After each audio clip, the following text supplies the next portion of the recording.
Good evening everyone. Welcome to Caesar Wisdom Facebook Live. Live every Tuesday, 9:30 GMT. With me, David Daniels, aka The Shy Man. You can see I'm hands-free, got the tripod setting up, taking things to new levels, getting more professional, hopefully. I did it a few weeks ago and I had my hands flapping all over the place. I didn't know what to do myself. The next stage is for me to be standing up and getting fully engaged with you in the body language and that. So welcome for those who are joining. Just letting Facebook build up an audience as it does. I've got one person on here, great.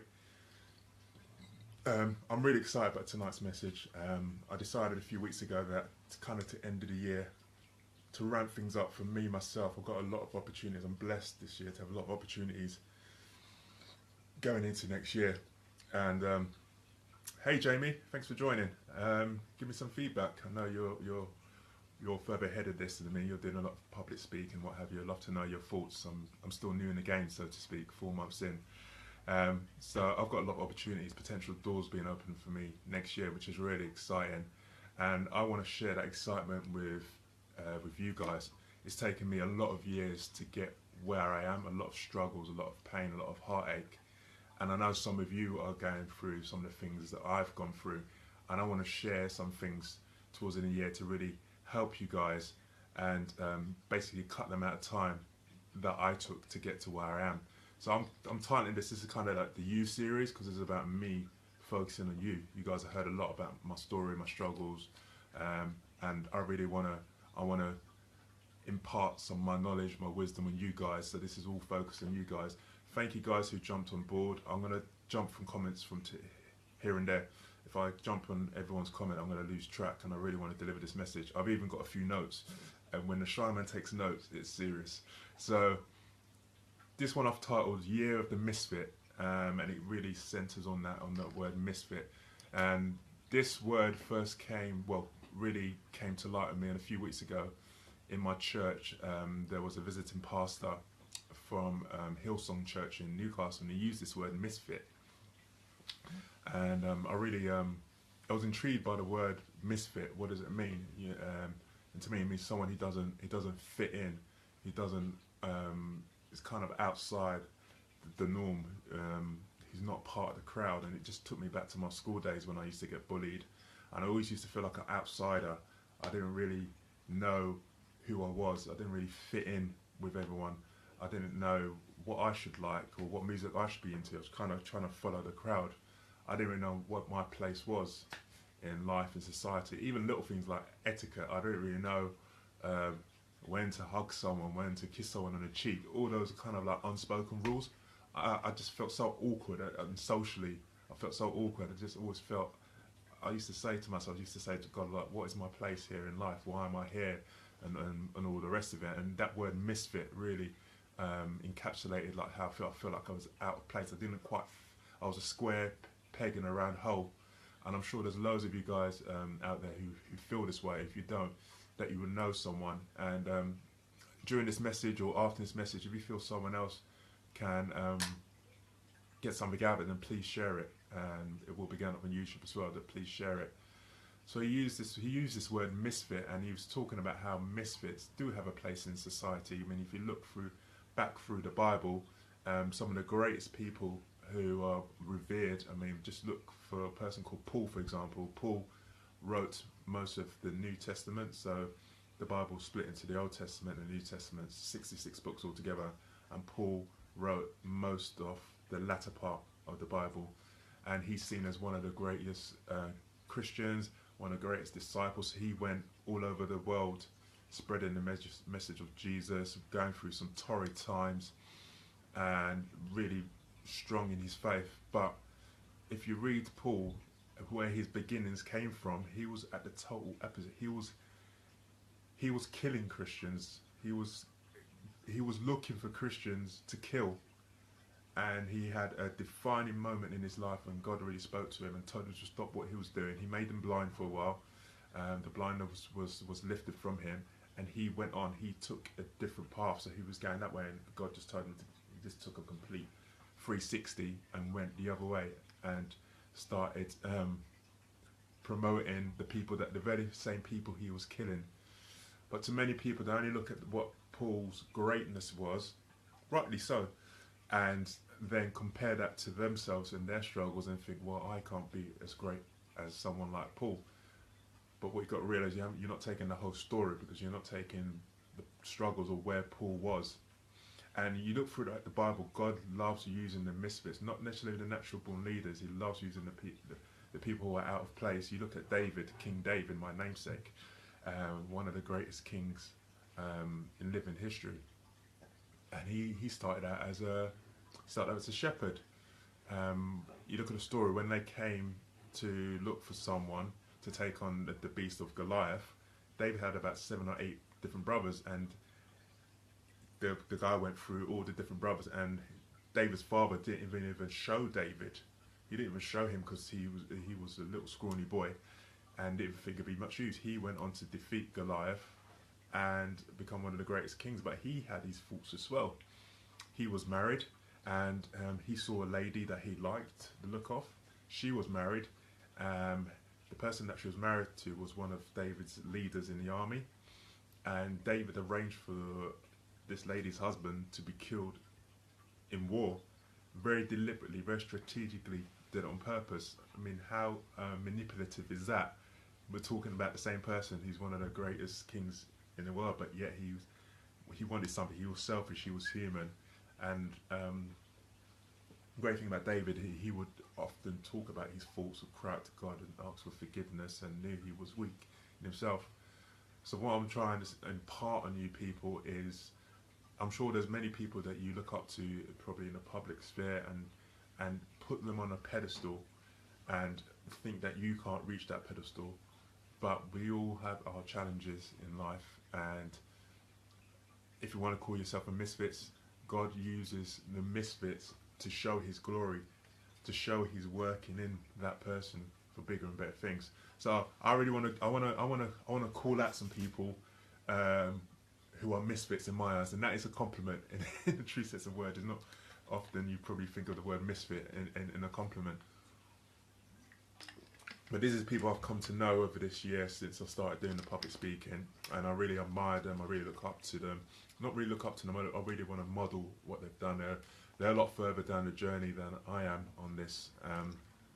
So I want to call out some people and just talk to you guys a little bit about how they've achieved despite being a misfit, just to encourage you. And then in the future weeks, I'm going to be talking about more really about you guys, what I feel you need to do to really, just to really give yourself permission to be great. That's what I feel like I've allowed. God sees greatness in me, but I've seen it in myself, and I feel like God has given me permission to take off the shackles, to all those things that have been restricting me, all my weaknesses, which I'll go into later, how you can use your weakness or the thing you think is holding you back to propel you forward. So, in no particular order, I'm going to pick up my notes. Look, this is how we do. No airs, no graces. Scrap bit of paper. All right, first person is a young lady. Let's do some welcomes if you're still on here. Jamie, welcome. I've welcomed you already. Agnisha, thank you for joining. And Sister Sammy, how you doing? And Mr. Mark Duncan's just jumped on board all the way from Jamaica. How you doing, Mark? Thank you for support over the months and your likes and your comments. Thank you for jumping on board. Really appreciate it. So the first lady I'm going to talk about is a young, elegant Christian lady called Carmen McKell. Carmen McKell is, she's fantastic. I've come to know her over the 4 months. She's an amazing, amazing lady. She started doing some workshops. They've all got raving reviews. She's got her own TV station on YouTube, Carmen TV. She's a speaker. She's going to be presenting a self-development event this Saturday, the 10th of December in central London. She's going to be presenting that up to 1,200 people. If you ever heard the word Habibi, that's kind of like her tagline. The word that she uses just means friend in a different language. And Carmen is a misfit in my eyes. Carmen, if you're watching this, don't get offended. She's a misfit, and I tell you why she's a misfit, because she's from a different country, and she came over here a number of years ago. She could not speak a word of English. She could not speak a word of English, and she tells a story. She shared it with on public, that she went to live in Brighton. She got a job working as a waitress. She got sacked the same day she started because she couldn't speak English. She couldn't speak a word of English. She came to a foreign country. She was a misfit in a foreign land, and now look at her now. If you want to know, follow Carmen Mikel. She's one of my friends. I have the privilege of being one of her friends on Facebook. So that's my first misfit. Someone who's come to a foreign land, doesn't speak the language, and through hard work and sheer determination has now inspiring others in this country to do bigger and better things. And I've only given you a little portion of what Carmen's done.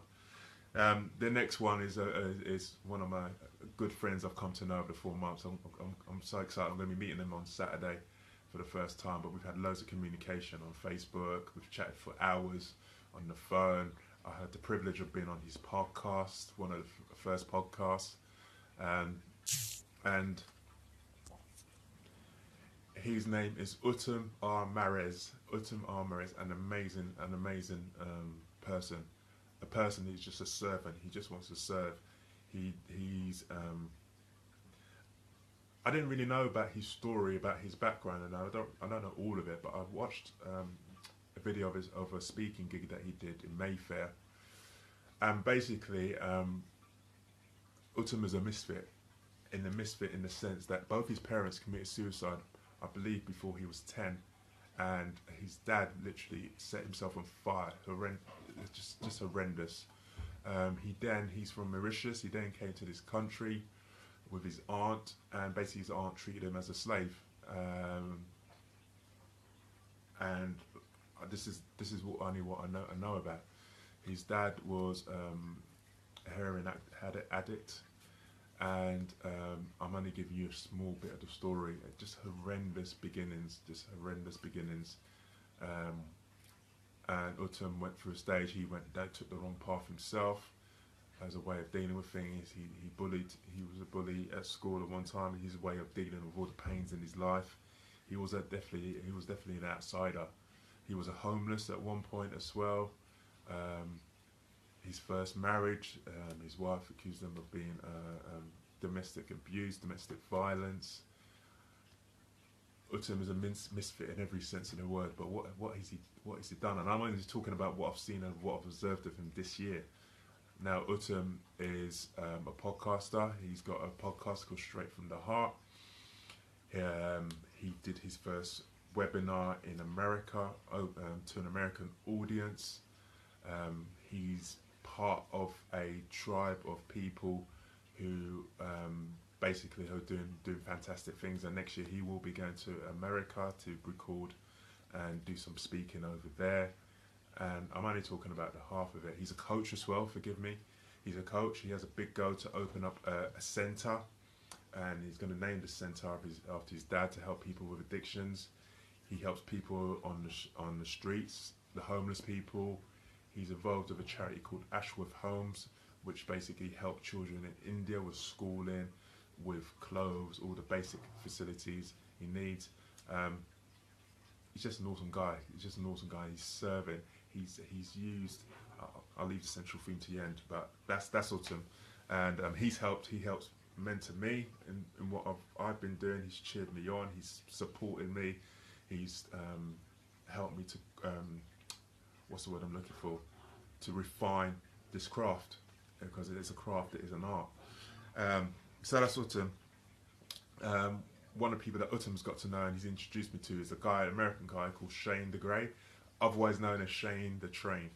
Now Shane is a colourful character, but don't get twisted by the character, what you see up front. This guy has a lot of wisdom, a lot of experience, a lot of knowledge he wants to share. He does the 1% show every night on Facebook Live.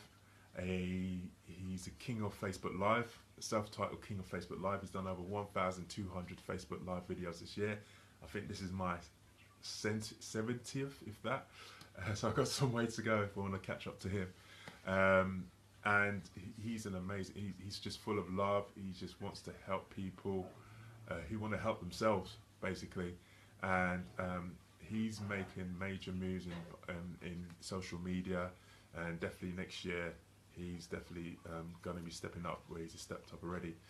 Now Shane has said he's got ADHD, um, and so that affects some of his character, some of the things. He's very impulsive, which is often a trait of people with ADHD. He thinks about he gets something in his head and he just does it without even thinking about it, which can be a good and a bad thing.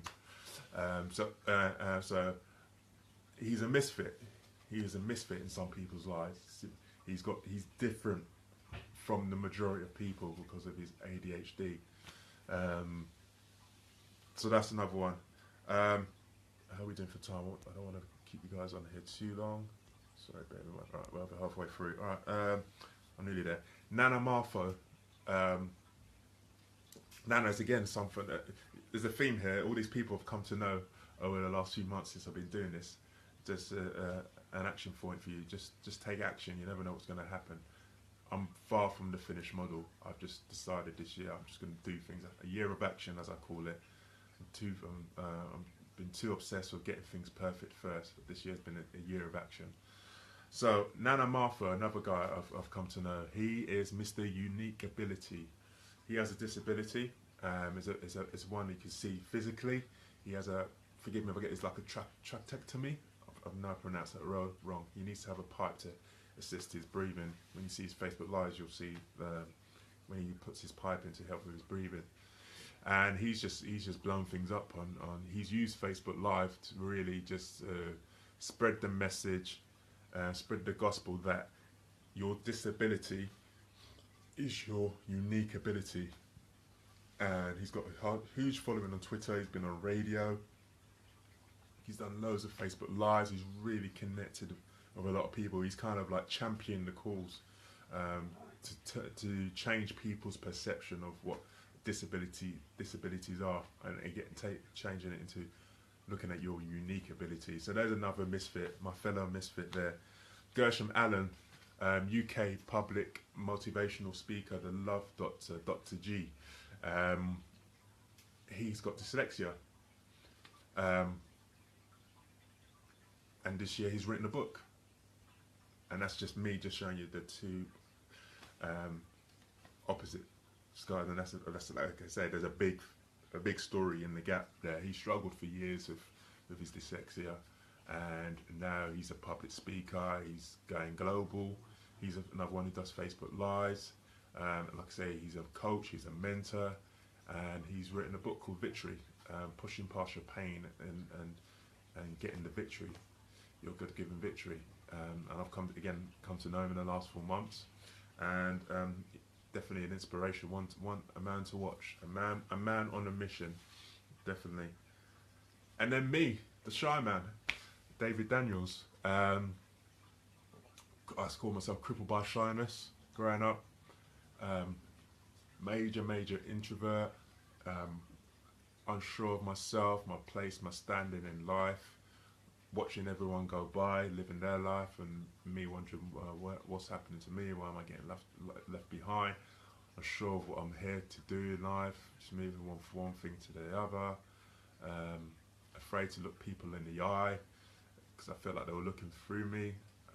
A man who's been, a man who was bullied multiple times in school, teased because I had one of these, an afro, well now they're in fashion. Yeah, grew up without a dad on the council estate, stereotypical if you want. Maybe I should be in prison by now if you want to follow that stereotypical route. And a misfit, number one misfit, if you a number one misfit, definitely, in my opinion. And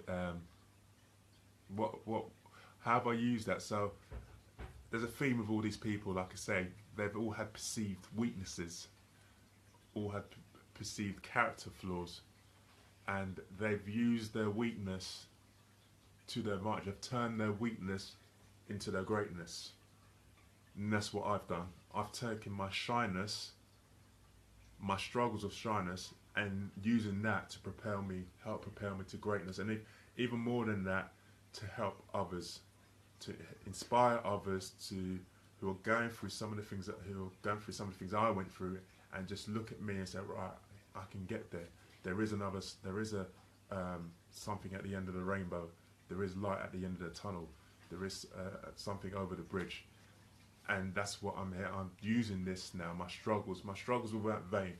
God took me through those struggles for a reason, and it's taken me really until this year to really come to that realization. So that's why I call myself the Shy Man.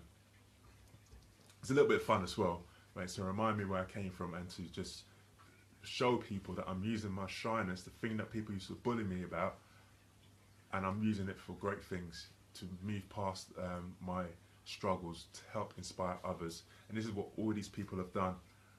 They've turned their weakness into their greatness. That's what Nana's done with his so-called weakness of disability, not being able-bodied, so therefore people think he can't do everything a able person can do, and that might apply physically, but the mind is so much more powerful than the physical body. The mind is so much powerful than the physical body. So he's turning that, his so-called perceived weakness, and he's going to use it to push him into greatness, and to push other people into greatness, more importantly. Carmen came in, didn't speak a word of English. Now other people who come to this country, maybe not speak English, can watch someone like Carmen tell a story and think, oh wow, she's done it. She was where I was, and I can be wherever. It's to be an inspiration. Utum, both his parents, my dad wasn't around, but he didn't kill himself, he didn't commit suicide. He just chose not to be around. Both Utum's parents passed away, committed suicide before I believe he was 10. All that pain, all that anguish, and then he was a slave. And he's using that now to help other people, to serve other people, to show them what you can do with the power of the mind. Shane the Train using his learning disability, ADHD, to really show other people what you can do when you put your mind to things. And Gershom Allen uses his dyslexia to help other people. And before I go, I must share a video that I watched on YouTube. For me, it was a very powerful video, exactly describing what I was talking about, using people's so-called weakness for greatness, and the edge that their so-called perceived disability can give them over other people. So I've talked about those people, I've talked about myself, but what about you? What about you? What is your weakness? Are you a misfit? Are you feeling like everyone is better than you?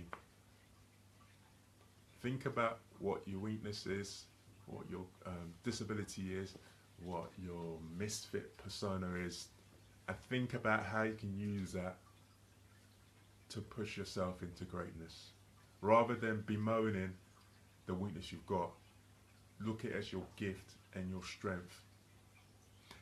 I know it's not true, it's fiction, but do you realise that every superhero, big or strong as they all have a weakness? Superman has kryptonite.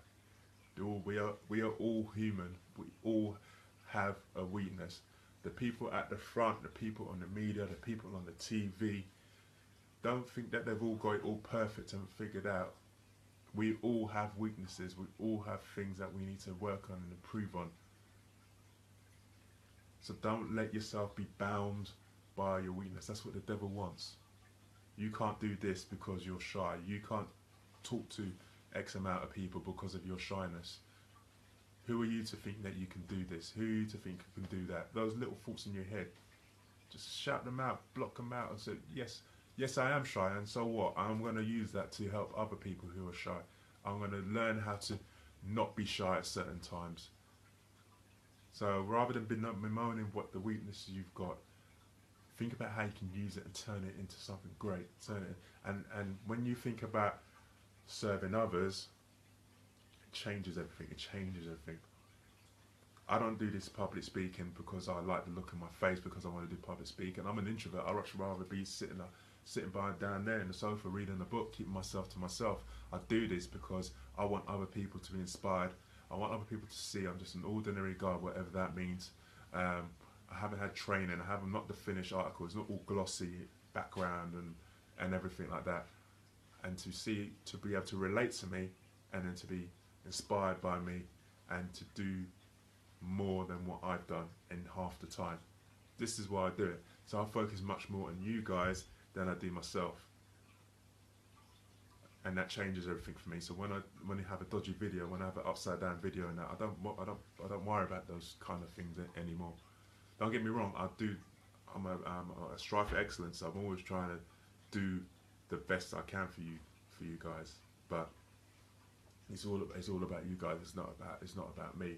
And I'm just blessed that this year I feel so excited about certain things. I feel like so many doors have been open. I feel doing these Facebook Lives open up creativity juices in me that I didn't know I had. And I just want to share that with you guys and help you if you are struggling to push on into your greatness. So that's that. Almost. We're doing 26 minutes, not bad. And I want to finish on this. So I've shared with you 6 people's story, including myself. And you will all relate to a different person. You may relate to 2 or 3 of us, but you all relate to a different person. Your testimony, so basically your testimony is what your story, your testimony is going to be someone else's harmony. Your testimony is going to be someone else's harmony. What do I mean by that? So when someone hears your story of how you moved past your struggles, and now I'm moving on in life and now helping other people, you're gonna relate to someone. You're gonna have someone, when you tell your story, you're gonna have someone nodding their head, saying, "Me too." Oh, my old boss is on here, Mr. Cooper. How you doing, sir? Sorry, I'm gonna interrupt that. Mr. Cooper. David used to be a professional football player, but he was my boss when I was working in recruitment, and I understand that he's now back in football and coaching, following what he loves doing and his passion. David, I've been speaking to a few of the old Growth Techs boys. We're gonna have a reunion next year, so I'm gonna get something organised. But yeah, see, bring smiles to my face. David used to see. I mean, I was just to diversify, whatever the word is, digress. I worked in recruitment as an administrator. Opportunity came up to work as a recruitment consultant. It was out of my comfort zone. Came to my place where I felt I needed to come out of the comfort zone. But I struggled. I found it a challenge. And I used to have conversations with David, and he said, "Oh, perhaps we can do this for you, create this role for you." And I believe David saw something in me, some potential in me, perhaps that I didn't see in myself. So, yeah, I really appreciate the time I had with David working at Growth Tech Trading. So yeah, nice little surprise there. Now I'm going to get my train of thought back. Yes, I am. So your story is powerful. Don't ever underestimate your story, your journey that you've been on, because your story, your testimony is going to be someone else's harmony. When you tell your story in whatever shape, field, or atmosphere, or whatever scenario that will be, you're going to have someone who's going to be nodding their head, and they're going to be saying, not necessarily physically, they're going to say, "Me too. I grew up with no dad. I know what it's like to be bullied." They're going to be nodding, and then when they hear how you've moved past that, or how you've progressed in life, it's going to inspire them. It's going to inspire them. Some of the most popular films out there are the ones about someone else, a true life story of someone else's life, because people can relate to that. It's real, it's human, it's not just something made up in a book. So don't ever underestimate your story, and all the struggles you're going through, they're going to be an inspiration. So just keep on keeping on. The journey I've been on, the struggles I've been on, I've had a lot of comments on Facebook, but I've also had a lot of comments offline, speaking to people, saying, "I know where you're coming from. I've been where you've been," and they've been inspired to that. And then we've had a conversation. So your story, your testimony is someone's harmony, and I want to leave that kind of tagline with you. Your testimony is someone's harmony. And Carmen, Utam, Shane, Nanas, Gershon, their stories have been harmony to me. They've given me have uplifted me, inspired me to carry on doing and go to get bigger, not to get better as I carry on this journey with Facebook Live and who else knows what else. So I'm gonna end it there. If anyone's got any comments, I haven't really had many comments because I know you're all watching in amazement, saying how fantastic I am. Nah, I'm just messing. Alright, I'm gonna, where we go? Right, we just hit the 30-minute mark, so I'm gonna try and use the power of technology. So the next couple of weeks we're going to be continuing on this, the U series. I've got a lot more content to come, which I'm excited to share with you guys. And I'm just gonna, I've forgotten to do it. I'm not really good at promoting myself. So for those of you who are watching like for the first time, welcome on the replay. Welcome. I have a YouTube channel. If you go on my profile, it was in the links there. I also have a Twitter. I don't really use Twitter, it's just kind of sharing. Whenever I do these videos, they automatically send out a tweet. But I know some people connect via Twitter. But I'm going to leave you, I mentioned it a little bit earlier, I'm going to leave you with a video I want you guys to watch on YouTube. And it's by a gentleman called Evan Carmichael. You need to check him out.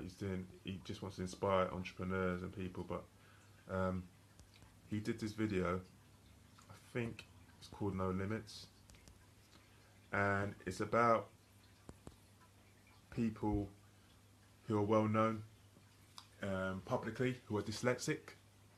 So you've got people on there like Richard Branson, oh, I've got the link wrong, forgive me, Richard Branson, Steven Spielberg, Orlando Bloom, Damon Dash, not Damon Dash, forgive me, oh, I can't remember his name now, Damon John, and a few other people on there, all dyslexic people, when they talk about how their dyslexia has been an advantage to them. So Richard Branson, for example, he was, and get this as well, a lot of these people with these disabilities and that, or unique abilities, they don't get on at school. Wonder why that is? Because the education system not fit for purpose. The state education system in the UK is for a different time and a different day. He left school when he was 15. Richard Branson had to learn how to delegate, which is one of the key attributes of being an entrepreneur, being a leader, the ability to delegate. He had to learn it from an early age because of his dyslexia. There's a comment on there that a certain architect will only employ or look to employ dyslexic people because they're very gifted in visualizing things and they can often see the completed project before they even started putting ink to paper. So it just really highlights, if you watch this video, it just highlighted to me, it's about half an hour, it's just highlighted to me how it's all about how you perceive things. And again, it goes back to the mind. How do you perceive? But just because everyone's saying dyslexia is a learning disability doesn't mean you have to see it as a disability. Turn it into unique ability. So I've posted a YouTube link to it. Please have a watch of it. Let me know what you think. And thank you guys for joining. Really excited to share this content with you. And I'm back on Sunday. I do my prayer time, Facebook Live, where I just basically bring your prayers, bring your praise reports before God, and to encourage you, really for those people who can't get out of the house because of physical impairments or mental impairments, just to let them know they can be blessed through the gift of prayer. So that's on Sunday nights, usually by about 10 o'clock, but I send out a notification beforehand. And I'll be back here next Tuesday, God willing, 9:30ish, continuing the U series. And thank you all for the support, it really means a lot to me. Take care, God bless. Finish. Oh, I forgot my smile. The Shy Man smile.